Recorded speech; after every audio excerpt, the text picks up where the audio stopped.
안녕하세요. 저는 붓솔미 신은수 최수빈입니다. 혹시 여러분은 흰머리로 탈색한 사람을 본 적 있으신가요? 네. 만약 흰색으로 탈색한 사람을 본 적 있다면 그건 사실 탈색이 아닙니다. 도색 샴푸나 흰색 염료를 사용해 염색을 한 건데요. 탈색으로는 흰머리를 만들 수 없기 때문입니다. 탈색으로는 흰머리가 만들 수 없지만 나이가 들면 자연적으로 흰머리가 납니다. 그렇다면 이유는 무엇일까요? 저희는 둘 다 분명 머리색이 빠지는 것인데 왜 색이 다를까라는 궁금증을 계기로 탐구를 시작하였습니다. 저희는 머리카락에 있는 색소의 화학 구조를 비교하고 탈색에 쓰인 산화하는 반응을 이용하여 탈색으로 왜 흰머리를 만들 수 없을지에 대해 탐구하였습니다. 목차는 다음과 같습니다. 먼저 머리카락의 구조를 알아본 후 이에 대한 화학 구조를 비교해 보겠습니다. 그 후 탈색과 산화하는 반응의 관계, 흰머리 생성 반응, 실험과 탐구 결과 순으로 말씀드리겠습니다. 먼저 탈색의 기본적인 원래를 탐구하기 위해 머리카락의 구조를 알아보겠습니다. 머리카락은 모표피, 모피질, 모소질로 구성되어 있습니다. 여기서 모피질이 멜라닌 색소를 가지고 있는데요. 아마 평소에도 멜라닌 색소라는 용어를 많이 접해보셨을 텐데 멜라닌 색소가 무엇인지 잘 알고 계신가요? 아니요.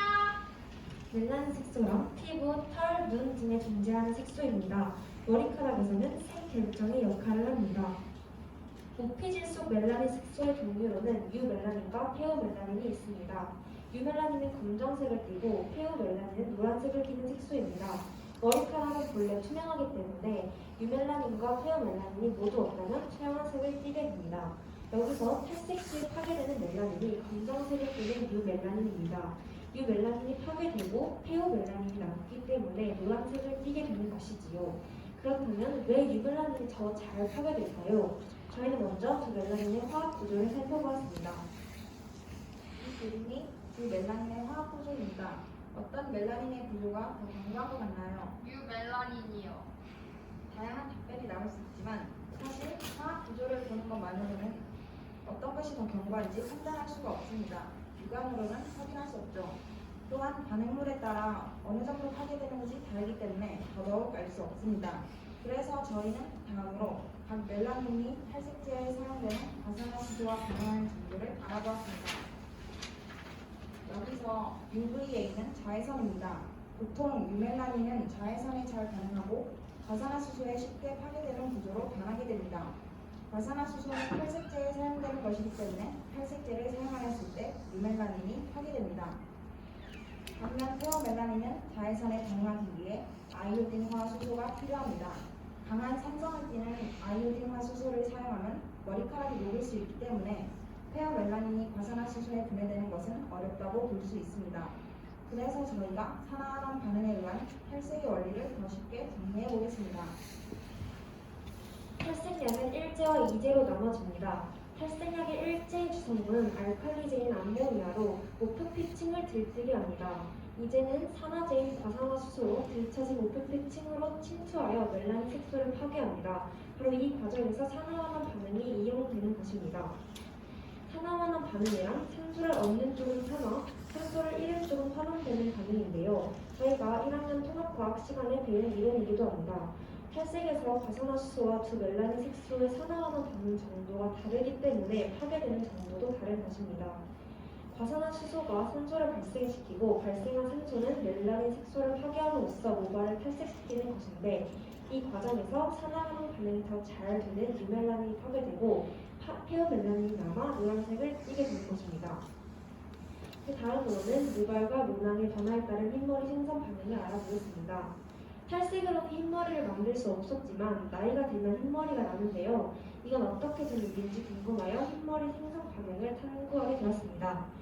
머리카락의 뿌리는 모낭에서 납니다. 모낭에서는 과산화수소의 분해를 도와 색소가 사라지지 않게 하는 효소인 카탈리아제가 분비됩니다.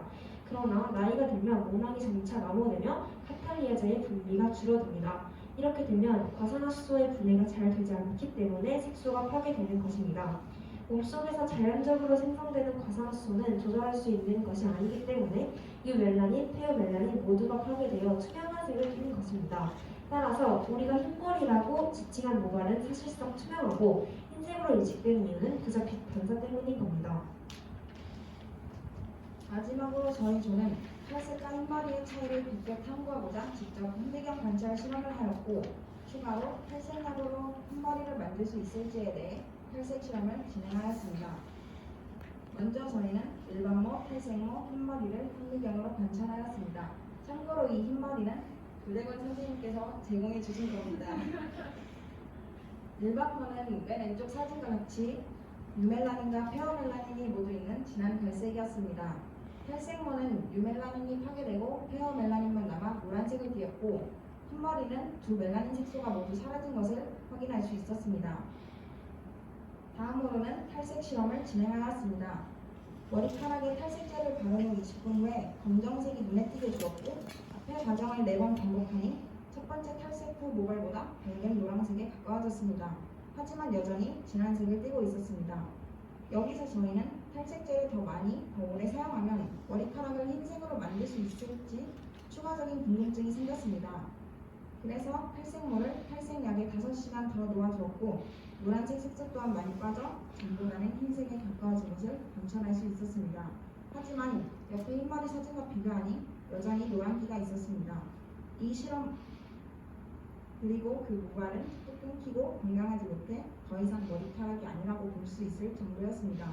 이 실험으로 탈색만으로는 흰머리로 염색하는 것은 불가능하다는 것을 알 수 있었습니다.